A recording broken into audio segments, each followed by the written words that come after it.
Hello friends, आज मैं ऐसे शख्स के बारे में बात करने जा रहा हूँ जिसने कि भारत का सबसे ज़्यादा अहित किया। अगर हम दूसरे शब्दों में कहें, जिसने भारत को पूरी तरह से खोखला कर दिया। ऐसे व्यक्ति के बारे में आज मैं बात करने जा रहा हूँ। देखिए, उसका नाम है टीबी मैकॉले। ठीक है, आप लोगों ने इसका नाम पहले सुना भी होगा। ठीक है, तो देखिए, जब भारत में अंग्रेज आए थे 16वीं शताब्दी में, अंग्रेज भारत कब आए थे? 16वीं शताब्दी में आए थे। तो उन्होंने भारत को क्या हमेशा गुलाम करना चाहा। ठीक है, तो उन्होंने बहुत सारे प्रयास किए, तो हमेशा असफल रहे, क्योंकि भारत एक बहुत ही सभ्य देश था और भारत के अंदर बहुत ही ज़्यादा यूनिटी थी। भारत की जो एजुकेशन सिस्टम था वो बहुत ही तकड़ा था। ठीक है, तो ये सारी चीज़ों की वजह से को क्या भारत को क्या असफल रह गए, वो अंग्रेज क्या रह गए, असफल रह गए भारत को गुलाम करने से। ठीक है, तो ऐसे में हुआ क्या? देखो, अंग्रेजों ने देखा कि भाई हमने इतने सारे देशों को गुलाम कर दिया, ऐसा क्या है भारत में कि जो हम भारत को गुलाम नहीं कर पा रहे।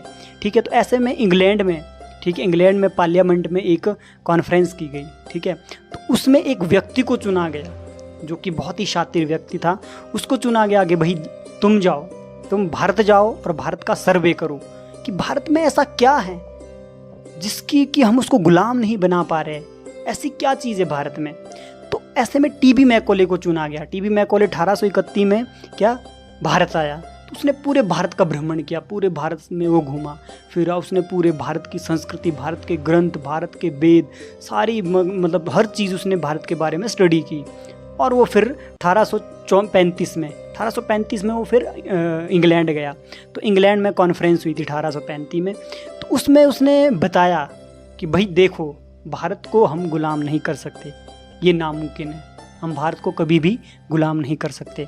तो किसी ने पूछा उसमें पार्लियामेंट में कि भाई ऐसा क्यों हम भारत को गुलाम नहीं कर सकते? हमने बहुत सारे देशों को गुलाम बनाया है, ऐसा क्या है भारत में कि हम भारत को गुलाम नहीं कर सकते? तो टीबी मैकॉले ने बोला कि भारत को गुलाम करना है ना, तो उसकी भारत को रीढ़ की हड्डी को तोड़ना होगा। यदि हमें भारत को गुलाम करना है तो उसकी रीढ़ की हड्डी को तोड़ना होगा। हालांकि ये मुश्किल काम है, टीबी मैकॉले बोल रहा है कि हालांकि ये मुश्किल काम है कि हम भारत को गुलाम कर सके, लेकिन फिर भी अगर हम भारत की एजुकेशन सिस्टम को ख़त्म कर दे तो हो सकता है कि हम भारत को गुलाम कर दें। भारत में उस टाइम जो है 1831 की बात है, तो उस टाइम क्या होती थी, गुरुकुल में शिक्षा होती थी। आप सभी लोगों को गुरुकुल के बारे में पता है। तो ऐसे में क्या कहा गया कि भाई तुम भारत के एजुकेशन सिस्टम को ख़त्म करो, तब जाके हम भारत को क्या कर सकते हैं, गुलाम कर सकते हैं। तो 1835 में इंडियन एजुकेशन एक्ट लाया गया अंग्रेजों द्वारा, जिसमें कि पूरी की पूरी शिक्षा अंग्रेजी माध्यम से होने लगी। पूरे गुरुकुलों में बैन लगा दिया गया और जो जितने भी गुरुकुल चलते थे वो संस्कृत में चलते थे, उनमें उनको जलाया गया। मतलब हर चीज़ और अंग्रेजी शिक्षा व्यवस्था जो है स्थापित की गई। ठीक है, तो ऐसे में क्या हुआ, अंग्रेजी शिक्षा आने के बाद देखिए अंग्रेजी शिक्षा आ गई तो लोग, हालांकि उस टाइम अंग्रेजी शिक्षा को उतना नहीं देते थे, आज तो बहुत ज़्यादा बढ़ावा दे रहे हैं, उस टाइम फिर भी लोग उतना अंग्रेजी शिक्षा की तरफ नहीं मुड़े। तो उसके बाद अंग्रेजी वो हो गया, इंडियन एक्ट आ गया, इंडियन एजुकेशन एक्ट 1835 में हो गया और अंग्रेजी शिक्षा व्यवस्था स्थापित हो गई। तो उसके बाद देखिए मैकॉले जब मरने वाला था, उसको कैंसर की बीमारी थी, वो मरने वाला था, तो उसने अपने पिताजी को एक लेटर लिखा। ठीक है, अपने पिताजी को उसने एक लेटर लिखा।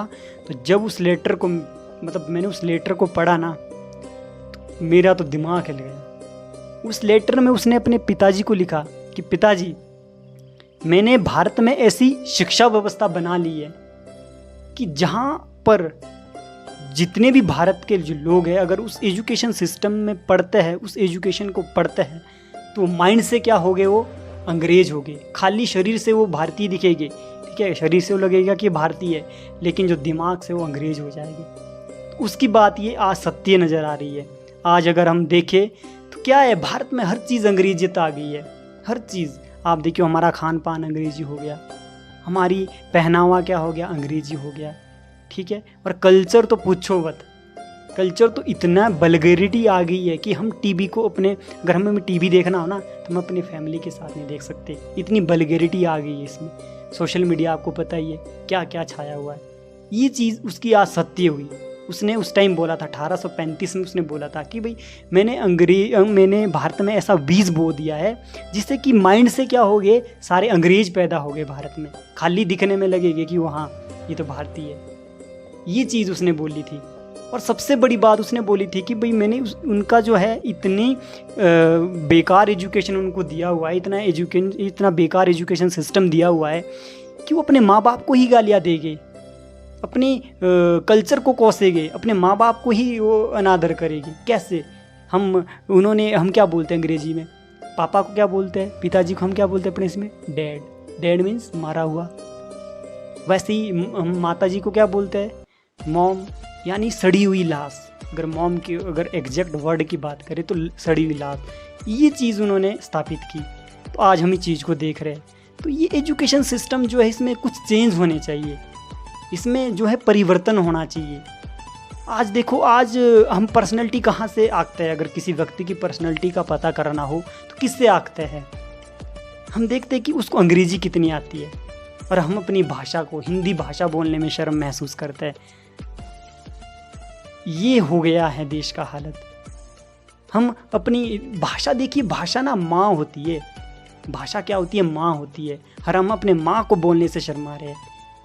हिंदी भाषा को क्या मतलब उतना वो शर्म महसूस होती है। अंग्रेजी को ज़्यादा बढ़ावा दी जाती है।